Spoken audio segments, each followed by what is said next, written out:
Welcome to Amplifyre's interview series. My name is Christian, and joining me today is the customer advocate and product owner at Espresso Labs, Chris. Chris, welcome to the series, my friend. How are you today? Beautiful, wonderful. We got snowed in yesterday, and tonight there's some sun to see, so happy about that. Yeah, it's a springtime. You get snow, and then you get sun. So let's hopefully more sun than snow from now on. Now today we have an interesting topic. You know, we're talking about product development from concept to launch. So maybe to start us off, Chris, perhaps you can describe the four main phases or methodology of software development from the initial idea to production and deployment. Yeah, absolutely. And the thing is every shop kind of looks at this differently and kind of gives different names to the processes, but the processes are pretty consistent with, software development agencies that are using Agile. So typically with any product, we've been talking to our customers for months before we, start anything. So we generally have a good concept of what they're looking for. And I don't think of the process necessarily as a step-by-step process where you have to put 1 before 2 before 3 before 4, but more of a checklist, because every customer kind of has different needs. So for some customers, it might make sense to do a lot of UX research in the beginning because they have a very firm idea of what they're looking for. They know exactly the functionalities they want to build. They have a backlog all set up. They've been ideating for years. Whereas a different client might want to, work with you a little bit, kind of figure out what they're looking for before they do something like UX research.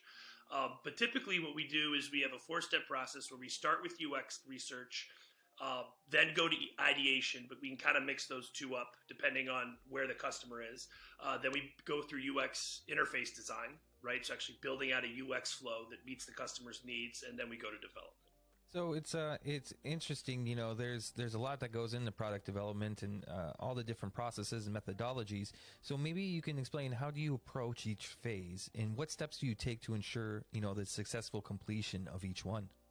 Yeah, absolutely. So one of the cool things that Espresso does that I've seen some other shops do, and one of the reasons that I work with them, is we kind of meld the product owner role with a sales role. So rather than kind of talking to somebody for like 2 or 3 months who gets to know your project, gets to know your needs, gets to know you, and then that guy passes you off to another team and you have to kind of go through that whole process again of explaining your needs, we have that rep stay with you and work as your product owner for the duration of the product. And we've seen that be very effective in having kind of one, and that's why I use the customer advocate role, because that's really what I do. So we spend, a couple months getting a deep understanding of client needs, what they're looking for, what they're building this product for, what are the objectives, what kind of experience they're looking for their users to have. And we call that ideation when it's all fleshed out and we turn these desires into functionalities. So kind of throughout this process, we're thinking of the ideation phase. We're thinking of how are we going to turn these desires into, concrete functionalities that my designers and then my developers can build. So the first stage is naturally kind of a generic understanding process, whether, you have a name for that or not, but we call it ideation. Typically, we do some ideation in those first initial months, and then we'll either go right to turning those into functionalities, or we'll do a little bit of UX research first to figure out what the marketplace looks like. So what are the competitors? Who are the main players in this market? What are users within that market asking for? How are they evolving? How have they evolved over time? All those questions are relevant. It's just a question of when are they relevant to your customer in their specific journey, if that makes any sense. Yeah, no, 100%. And I think, one thing is, each product is different and each company has different objectives. So, I can understand exactly where you're coming from on there. I want to talk about, because of course, all the buzz in the world is artificial intelligence and machine learning. You go to YouTube and, you found 1,000 videos an hour that's being published. But I think it's a good time to be alive right now when it comes to product development. So, with the advancement of these, technologies like artificial intelligence and machine learning, do you see these types of tools like assisting in the production, and, in what form or what part of, the development phase do you see this working well? Absolutely. I think, we'll start with the one everyone's talking about, which is ChatGPT, which I think scares and impresses people at the same time. So I know our development team uses ChatGPT, leverages it quite a bit for coding, and how do I make this request to from HTML to JavaScript? So they're already using ChatGPT that way. What I like about this new kind of era of AI that we're in is we've finally gotten to the point where, yes, any one of us who works in creative writing or anything like that, if you're in, anything customer facing, you probably saw ChatGPT writing sales emails and thought, "Oh my God, I'm on the dinosaur list here in the next couple of decades." But the way I think about it is, especially with this new era, is we're actually at the point where AI can develop jobs. It can develop, careers. I started off my career as a language teacher. In college, I taught English when I did an abroad year in Spain, and then later when I moved to Latin America. And I've been working on some research of how to interact with technology, right? So before, we interacted with technology using code, right? And in order to interact with technology, you had to be an engineer. Now, with things like ChatGPT, your average human with language skills can interact with technology in a very robust and detailed way. So with those of us who are in the language professions, anything from sales to English teaching, it's an excellent opportunity for us to kind of look at this and figure out, because this is going to be a very important question going forward. How do we communicate with machines effectively to get the best results of what we're looking for? What does that take? How does a machine, as humans, we've spent our entire lives, developing our listening and communication skills with other humans. Now we have to think about how to develop those communication skills with machines.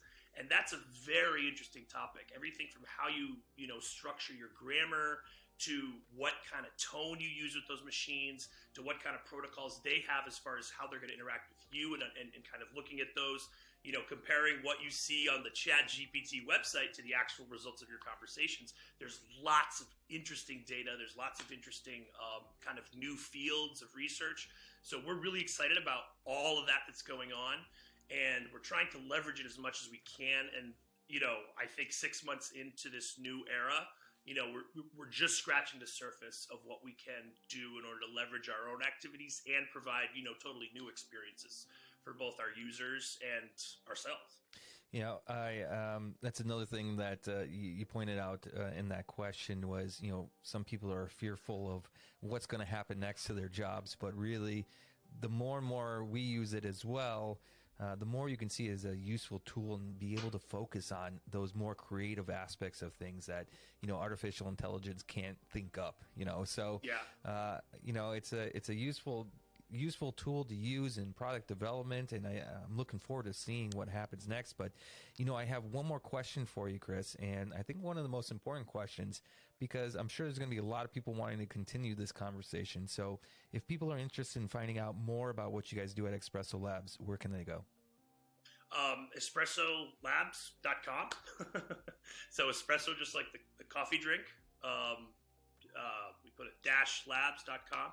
I'm Chris at EspressoLabs.com. We're on, all the social media, LinkedIn, Instagram. You can find us there. Just search Espresso Labs. We're based in Sao Paulo. We have an office in New York. I do a lot of the North American work. So if you're, an English speaker and, you want to practice Portuguese or practice your English, either way, you can give us a call and we'd be happy to talk shop. And Awesome. just before we end, I had a really good quote about AI from Jerry Seinfeld. So another thing I do is kind of I do stand-up comedy is a little bit of a hobby. And there were a lot of comedians who were worried about ChatGPT. Oh no, this is the end of stand-up comedy. This is writing jokes. We're done. And Jerry Seinfeld came out and said, comedy, ChatGPT might be smart, but comedy's about being stupid. And until you can train a machine to be stupid and think in that kind of, entertaining way that isn't always being the smartest person in the room, but the opposite, I think, a lot of our creative jobs are safe.